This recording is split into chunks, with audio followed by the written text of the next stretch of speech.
برادرای اسلامی، مؤمنین خدا، همتون به خانه خدا خوش آمده. پروردگار این ساعتها را برای ما و شما ساعتهای مبارک گردانه، دوری از فقر و تنگدستی و قشاقی و بیماری و دلتنگی به ایمانی و به توفیقی گردانه. همیشه از رحمت خدا بسیارتر سوال کنیم و همیشه نعمتاش یاد کنیم. اگر رحمتش نباشه ما تیز به ایمان میشیم. هیچ محل این آمدن مسجد و این نماز و این قرآن، این محراب، این ساعت ها را نگویه که ای پیش خودمانه، این همش رحمت الله های. این هیچ محل از خودمان منتدار نشویم، زیرا که ما ای خودمان هیچ نداریم. این خدا بنده را دوست میداره.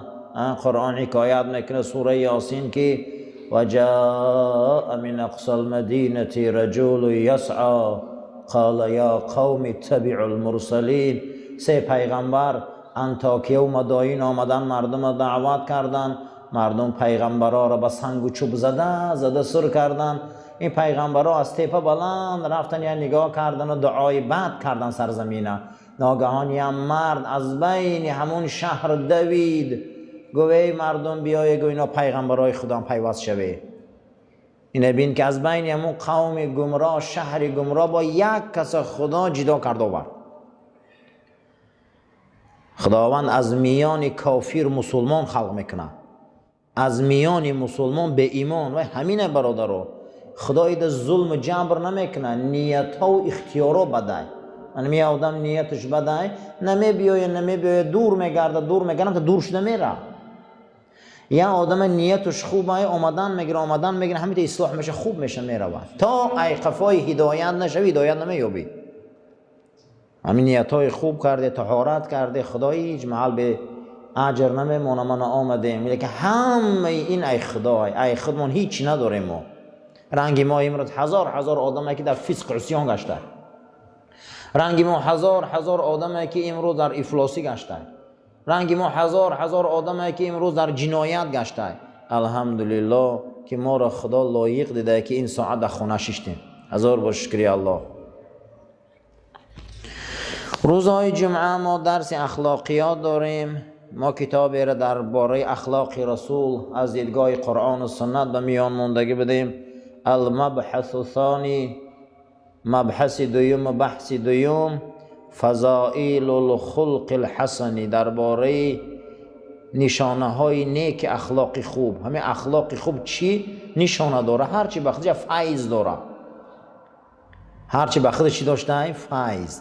شما از آدم خوب فیض میگیری، ای آدم بد فیض گرفته نمیشه، ای وای فیضی بد میگیری. یک از صحابه های رسول اکرم صلی الله علیه و سلم حدیث در امام مسلم روایت میکنه که من بالای اسب سوار میشدم، دلم میشورید، هیچ بالای اسب سوار شدن نمیتونستم. یک روز پیش پیغمبر خدا آمدم که حضرت یک اسب بازار خریدین و من امر کردن که سوار شو. من گفتم حضرت من دلم میشوره، من بالای اسب برام میپرتم. اگر شما امروز آدما رو دیدگی باشه در ماشین سوار شدن نمیتونن، بسیار آدما دلشون میشوره. من خصوصا من عادتم خیلی داشتم در ماشین یا در همین پاییز و در همین چیا من زیاد از 5 کیلومتر دلم میشورید نمیتونستم. این صحابه در اسب نمیتونسته، گفته که دلم میشوره. میگه جناب پیغمبر میگه نگاه کردن در چهره مبارکشان، میگه چهره‌ام دم نگاه کردن و بعد از اون میگه همین پنجهش گرفتن در بالای قفس سینه موندن، همین دستشون گرفتن میگه در بالای قفس سینه موندن، میگه اندک آرام گرفتن. حدیث در امام مسلمه، کم ترک آرام گرفتن، میگه آرام. بعد از اون دستشون گرفتن که سوار شو. گو من زمینی فارس به همین اسبا گرفتم دیگه دلم نشورید. یعنی که از آدم با آدم فیض میگذره. بزرگار دیدگی دست آدم میقپن میتمیستن، اگر دیدگی باشه سری آدم دستشون میمونن دعا میخونن، فیض میگذره آدم ده. یک اپرات کم کودک که معلوم میکنه چند ماهه خدایی که آدم خلق کرده این ندارم قدرت بکنه. یک اپراتش که آدم معلوم میکنه کودک چند ماهه. انسان های داریم که از فیض الهی و دست آدم نبض میکنن، میفهمن، چهرت نگاه میکنن میفهمن. این چی میشه عزیزا؟ این همش فیض طاعت است. انا درباره انمی نشانه ها صحبت میکنم که اخلاق چی نشانه ها داره. اولا الخلق الحسن من اعظم روابط الايمان و اعلی درجاته. اولا اخلاق نیک از بزرگی ایمان دلالت میکرده. کسی اخلاق نیک داشته و ایمان کامل داشته و بلندترین درجه ایمان در رسیدگی بوده است، زیرا که رسول اکرم صلی الله علیه و سلم راوی حدیث ابو داود بوده است و ترمذی بوده است. حدیث امام ترمذی صحیح گفته است.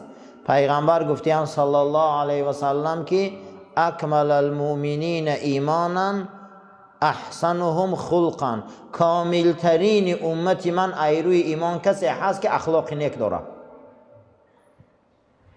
یکی از نشانه های اخلاق انمی بوده که آدم ایمانش کامل میشه.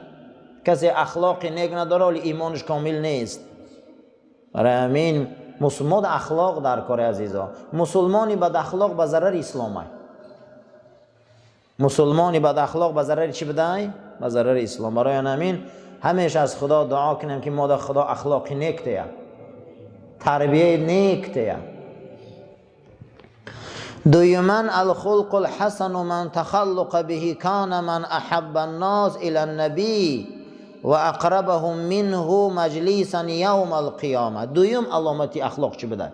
دویم نشانه اخلاق چی بده است؟ دویم نشانه اخلاق همین بده است که کسی اگر با اخلاق باشه پیغمبر او را دوست می داشته و نزدیکترین مجلس روز قیامت در رسول الله همین آدم بوده.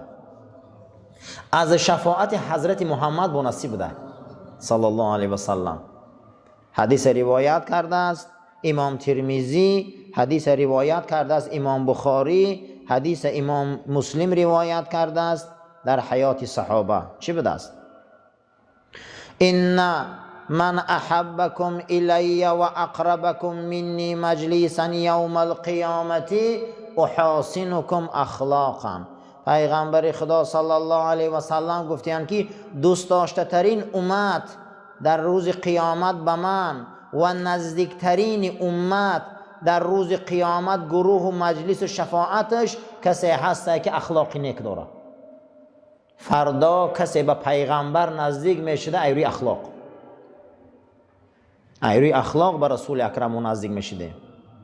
پیغمبر هم از همین آدم بد اخلاق بیزار بوده است. شفاعت پیغمبر دا دور بوده از آدم بد اخلاق. در یک روایت دیگر رسول اکرم گفتند که ان الله یبغض الفاحش البذیء. پروردگار دشمن گرفته آدم بد زبانه. آدم بد زبان دشمن خدا بوده است. حدیث امام مسلم روایت میکنه. ثالثاً سیوم علامت اخلاق چی بوده است؟ الخلق الحسن یجعل المسلم من خیار الناس مطلقاً. کسی اگر اخلاق داشته باشه در بین خلق خدا جدا کرده های خدا بدیم. من خدا میگم جدا کرده های، جدا کرده ها ایروی اخلاق بدیم. حدیث امام بخاری روایت کرده بوده است، امام مسلم روایت کرده بوده است، حدیث صحیح گفتیم. رسول اکرم صلی الله علیه و سلم در اینجا گفتیم ان من خیارکم احسنکم اخلاقا. بهترین شما در بین مسلمان ها مطلقاً با اخلاق ترین شماست. آدم کدام جا درجه میگیره نزد خدا در ایروی اخلاق. پیغمبر ما را راه گشتنش اخلاق بوده است. ایروی راه گشتنش آدم ها راحت میکردن. رسول اکرم ده پیغمبر قدم میزد میگه ما قفاش نگاه میکردیم، راه گشتن رسول اکرم تربیت بود، نان خوردنش تربیت بود. یگان انسان در تاریخ رنگ رسول اکرم ثبت شدگی نبوده. از روزی به دنیا آمدنش تا مردنش همش نوشته بودیم، حتی خوش خستنش، آخریش، خنده هاش، میجه زدناش. یگان انسان چنین رسول اکرم نوشته شدگی نبوده تاریخ ده و وعده بده که تا قیامت هم خیلی آدم یافت نمیشه. انامین برای انامین رسول اکرم ما ده الگوان نمونه زندگی مونه. ما ده چی در کار نمونه زندگی را یک کس دیگه میگیریم؟ یا آدم در زندگی و مثال میبیارن. و نمونه زندگی ما حضرت محمد صلی الله علیه و سلم. ده چی در کار یک روشن فکر یک تاریخچی، یک پلیتولوگ، یک فیلسوف کیم چی گفته؟ خامران ارسطو این گفته، بقراط این گفته، سقراط این گفت. الگوی نمونه من حضرت محمد است صلی الله علیه و سلم. دیگه چی لازم همین دنیا؟ هیچ کس در زندگی مثال نبیاره غیر رسول اکرم. خدا میگه لقد كان في رسول الله اسوة حسنة لمن كان يرجو الله واليوم الاخر. کسی میخواد که فردا خدا قتی واخره و قیامتش آباد باشه، کاپی زندگی را ای حبیبی من گیره. تمام دیگه. برای من هیچ کس در زندگی تو مثال نبیاره فلانی این کرد و فلانی این ماند و فلانی خیلی فلانی خیلی. الگوی زندگی ما حضرت محمد است. برای همین خواهی که آباد شوی و خواهی که زندگی دراز شوی و خواهی اخلاق دراز شوی، از رسول اکرم مثال بیار. تمام دیگه. اینده چیکار داریم ما؟ دیگه اینده چیکار؟ یگان تای این برای ما نمونه شده نمیتونه. برای چی نمونه شده نمیتونه؟ قرآن میگه اطیعوا الله و اطیعوا رسول. اطاعت من نکنه، اطاعت رسول مکنه. پس از اون میگن چی باخی اطاعت دیگه آدم نکنیم، اطاعت رسول شکنیم. رسول الله یگان بار جنایت کردگی نبوده، یگان بار پیغمبری ما گناه کردگی نبوده. حتی قرآن میگه لا ینطق عن الهوا، زبان رسول اکرم جنایت کردگی نبوده. یعنی زبان رسول الله یگان بار گناه نکردیان. ما داریم هم آدمی که زبانش گناه نکرده باشه. ما چه خیلی خفای وای روون. آدمی که زبانش گناه داره ما چه خیلی خفای وای روون. ما باید اخلاق و تمیز و ادراک مونه همیشه از رسول اکرم گیریم. بهترین شما امتی من از روی اخلاق، شما کسایی هست جدا میشه از روی اخلاق. شاعران گفت از در همینجا انما الامم الاخلاق ما بقیت فان هموا یا فان هم ذهبت اخلاقهم ذهبوا. حقیقتا مردمان از روی این اخلاق در این زمین باقی ماندن. آدم را ایروی چی تعریف میکردیم؟ فرعون یگان کس تعریف میکنه ایروی میلیاردریش قارون قطی. یگان آدمی ثروتمند پولش تعریف میکنن. در این دنیا را پشتش کی باقی میمونده؟ کی پایدار میمونده؟ کسی که برای او اخلاق است، کسی را برای او تربیت است. ایروی اخلاق و تربیت ما را میشناسن. برادر قسم به خدا یگان کس پروای ماشین ما نداره، یگان کس پروای خانه ما نداره، یگان کس پروای لباس ما نداره. شما میخوای ببینید که همین زمانش نه که اراوکش برابر انا همون انسانی که امروز گردشش میلیارد روبله، اینم اراوکش برابر دی انا همون معیشت راحت داره. هیچ محل گمان نکنه که اینا پستن. همین زمان شد. نه پروای ماشینی ما دارن، نه پروای خانه ما دارن، نه پروای پولی ما دارن. همه مردم امروز گشنه مستن. نمیشه که گشنه نه که مست میگرده کجا، لیکن همه امروز تشنه اخلاق ما.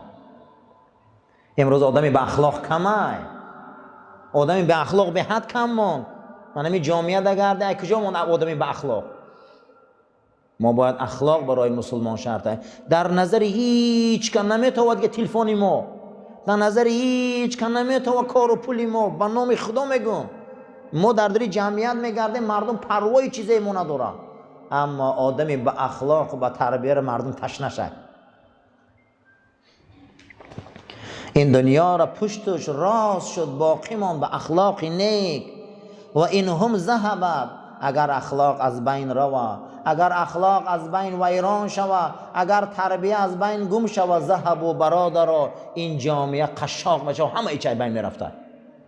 امروز نه آرامی مونده برای ما، نه صلح مونده برای ما، نه ثبات مونده برای ما، نه حرمت مونده برای ما، نه عزت مونده. ریشش ای بد اخلاقیه، ریشش ای بد اخلاقیه. نه نگویم ما ایقا آیله ها پاش میخورن، ایقا انسان ها، ایقا فرزند ها یتیم میمونن. ریشش ای بد اخلاقیه. آقی پدری ریشش ای چیه؟ آقی مادری ریشش ای چیه؟ همه ریشه همینا رو پرسی همش ای چیه؟ ای بد اخلاقی. برای همین جامعه ها پاش میخورده، کلید میشده. خوب امروز به مهری زیاد شد، خوب به محبتی زیاد شد، خوب به حرمتی زیاد شد. هست یا نه؟ اخلاقمون ضعیف شد. رابعا چهارم الخلق الحسن من اعظم القربات و اجل العطایا محبات. چهارمان اخلاق نیک از بزرگترین نزدیک شدن و بهترین عطای خدا بوده و بهترین هدیه الهی بوده که خدا برای آدم میداده و بهترین درجه بوده که آدم به خدا نزدیک میشده. حدیث امام ابو داود روایت کرده است، امام ترمذی روایت کرده است، حدیث صحیح گفته امام ابو داود: ما شیء اثقل فی میزان المؤمن یوم القیامة من خلق الحسن فإن الله لیبغض الفاحش البذیء. اینا نوام حدیث خوندیم که یگان چیز وزن‌تر در ترازو روز قیامت گفته رسول اکرم صلی الله علیه و آله: ای اخلاق ندیدم، ای نمازم وزن بدم اخلاق. یگان چیز گفتم وزن‌تر ای اخلاق ندیدم و دیدم که خداوند آدم بدزبان دشمن اعلان کرده. آدم بدزبان کی بوده برادرها؟ دشمنی خدا. حدیث امام ابو داود روایت کرده بوده است. خامساً پنجم، الخلق الحسن یدرک المسلم به درجه الصائم القائم. پنجم درجه اخلاق همین بوده است که انسان برآورد شب نماز میخواندگی ها و روزه میگرفتگی های نفل اجر میگرفته. حدیث امام ابو داود روایت کرده است و حضرت امام ابو داود با این حدیث صحیح گفتند: ان المؤمن لیدرک بحسن خلقه درجه الصائم القائم. حقیقتا مسلمان به اخلاق نیک میرسد برآورد شب نمازخوانها و روزگیرا. من یا آدم روزه نفل میگیره، شب نماز میخونه 100 رکعت 50 رکعت، یا آدم تربیه دینی داره، این برآورد هم ثواب میگرفته. دیدیم برای همین اخلاق چیزی مهمه برادرها. اخلاق بسیار، اخلاق تأثیر داره آدم ده.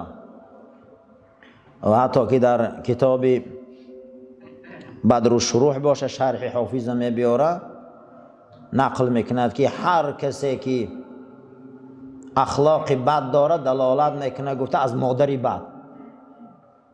اخلاقای بد، زبانای بد که دلالت میکنه اوچه آدمای افلاسن. کسی که زبانی بد داشته، اخلاق بی‌زیب داشته، مادری و آدم خوب نبوده است. خیلی بحثای کلام میکنه. کسی که اگر اخلاقش بد میشده کو اخلاقی بد، زیرا که این میگفته از همون مادری بد شیر خوردگه و مادر خوب نیست. معلوم است که اون مادر افلاس است.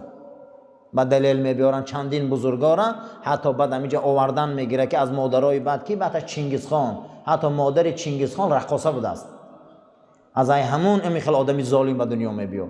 از آدمایی که اخلاقای بد دارن و مادراشون آدمای آلوده‌اند، مادراشون آدمای خوب نیستن، یگان آلودگی دارن. زیرا که یک از ولیهای خدا روایت میکنن که قاضی عراق بوده است، یک روز نماز جمعه ده بچهش میبیه و به یک سیم میخچه چوب قطی 4-5 تا مشک آب شکاف میکنه، آبا میریزن میرن.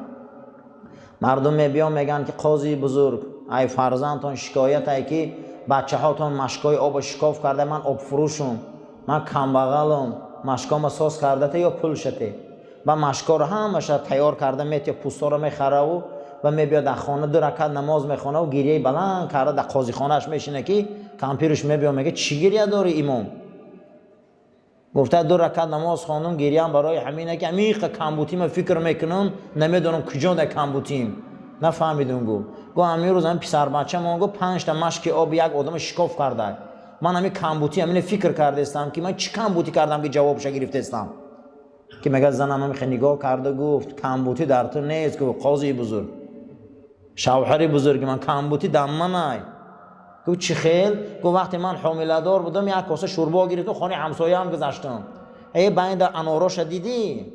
او بر آمدن ده سرتاری که ده آدم حامله دار ده انار ترش میفوره، اناراش غوجیده 4-5 به همون خارا شکاف کرده آبش نوشیدم، جوابش فرزندم گرفتم. یعنی فرزندای بعد، زنی بعد، دختری بعد، همین بچه‌ای بعد، مردی بعد ایراد دانی که مادرش بده، مادری وگان آلوده وقتش ده یک انار ناپرسیده آبش نکیده جوابش بچه‌ش گرفته. برای این بزرگا در کتاباشون می آوردن که شما این مسئله احتیاط شوه که همه حاصلای بد از مادری بده. مادر آدمای خوب نیستن. کسی که آدم خوب نیست در جامعه آدمی با اخلاق نیست، دانه که برادرها از روی بد اخلاقی از مادر میگذشه آدم ده. سادساً ششم الخلق الحسن خیر من الدنیا و ما فیها سبحان الله. حدیث دوم روایت امام احمد بوده است، در جامع صغیر روایت کرده، حدیث صحیح بوده. اخلاق نیک و تربیه نیک از دنیا و تمام دنیا را باشنده و ثروتش بزرگ بوده. حدیث از همین جهت جناب پیغمبر برای عبدالله ابن عمرو گفت 4 چیزی هست که هر وقت در تو باشه یا تو در او باشی، این نقض دان که از همه دنیا را قطعی تمام گنجینه هاش در پیش همین 4 چیز هیچ چیه. گفت چیه حضرت؟ گفت یکم حفظ و امانت مردم بازگرداندته. کسی در اگر امانت میمونه امانت بازگردان. و صدق و حدیث در گپت ایست. و حسن خلیق اخلاق نیک. و عفت فی الطمع، پاک دامنی در تمام کار، در تمام طمع تمام مشکلات میبیا. بالای سر رو من این مجده به زن میمانی، زنها به شو میمانن، بالای سر افتا میبیا، بالای سر چی روزانه میبیاید تا حلق تقتی پایانت باید بالا کنید تا پاکیزگی تا نشانته ای. اگر کسی انا همین داره گو انا همین خصلتا ای همین سیاره انا همین کار برای بزرگه. اندک کار در زنها تن فروش شدن و اندک کار در مردها زیناکار شدن. من ندارم یا این اندک دنیا مردکا در میتی حرام خور شدن و پلید خور شدن. اندک کشادی میتی زنها به حیا شدن و به سطر شدن. میگه اگر این خصلت نباشه ای کجا میگه اینو اخلاق پیدا میکنن. این 4 چیز در تو باشه. گو عمرو عبدالله پسر عمرو انا می 4 خصلت یا تو در یک همین ها باشی یا یک همین ها در تو باشن. ای همین دنیا را قطعی دارنده هاش و سرمایش همین خصلت ها بالا. فضل خدا قدی با فردا دیگر علامت های اخلاق صحبت میکنیم. دعا میکنیم خدای ما را اهل اخلاق گردان، ما را اخلاق محمدی در نصیب شدن در و در آمدن و شامل شدن در نصیب گردان. از سبب نادانی پیرو و نفس حیوانی شیطانی خدای ما گناه های زیاد کردگیم، ما جنایت های زیاد داریم، لیکن از رحمت تو امید داریم. گناه های ما را بخش. این مسجد آباد و زیبا نگه دار. الفت و مهربانی یکدیگر دوستداری را در قلب ما جا گردان. اللهم ربنا آتنا فی دنیا حسنه و فی الاخرة حسنه و قنا عذاب النار. آمین یا رب العالمین. صفا را راست گیره و تلفناتان خاموش کنین.